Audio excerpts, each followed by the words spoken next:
ایران میں پیٹرول کی قیمتوں میں اضافے کے خلاف شروع ہونے والے مظاہرے شدت اختیار کر گئے۔ مظاہرین اور سیکورٹی فورسز کے درمیان جھڑپوں میں ہلاکتوں کی تعداد 50 سے تجاوز کر گئی۔ ایران کے مختلف شہروں میں سیکورٹی فورسز نے پیٹرول کی قیمت میں اضافے کے خلاف احتجاج کرنے والے مظاہرین کو منتشر کرنے کے لیے براہ راست گولیاں چلائیں، واٹر کینز اور آنسو گیس کا استعمال بھی کیا۔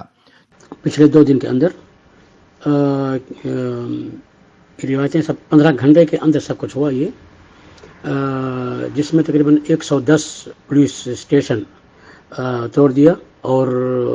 پولیس والے بھاگے وہاں سے، کوئی پولیس والے اپنے اسلحہ بھی چھوڑ دیا، اور 5 بڑے بڑے جیلوں کی توڑ پار ہوئی، اور وہاں سے کہتے ہیں 1,72,000 قیدی وہاں سے نکلا، جس میں سیاسی بھی ہیں، جس میں وہ کیا کہتے ہیں کمیونیکیشن والے بھی ہیں، جس میں وہ سنی مسلمان بھی ہیں وہیں، اور یہ کہتے ہیں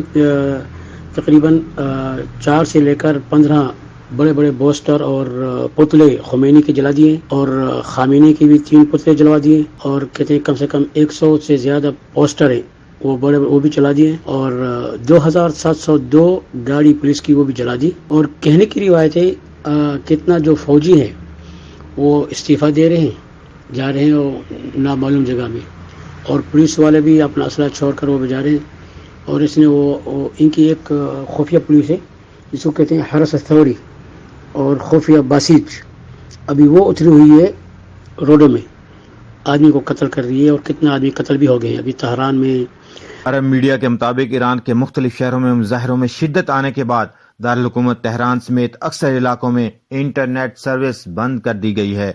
مشہد، بنجند، شیراز، بندر عباس، آبدان، حواز سمیت متعدد شہروں میں ہونے والے مظاہروں میں سیکورٹی فورسز سے جھڑپوں میں 50 سے زائد افراد ہلاک اور متعدد زخمی ہوئے ہیں۔ مظاہرین نے مختلف علاقوں میں ٹریفک کو بلاک کر دیا، جبکہ کچھ نے ایندھن کے سٹوریج ہاؤس پر بھی حملے کی کوشش کی۔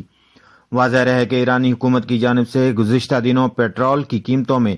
50% اضافہ کر دیا گیا تھا۔ حکام نے پیٹرول کی قیمتوں میں دی جانے والی رعایت کو کم کیا ہے، جس کا مقصد امریکہ کی طرف سے لگائی گئی اقتصادی اور تجارتی پابندیوں کے اثرات کو کم کرنا ہے۔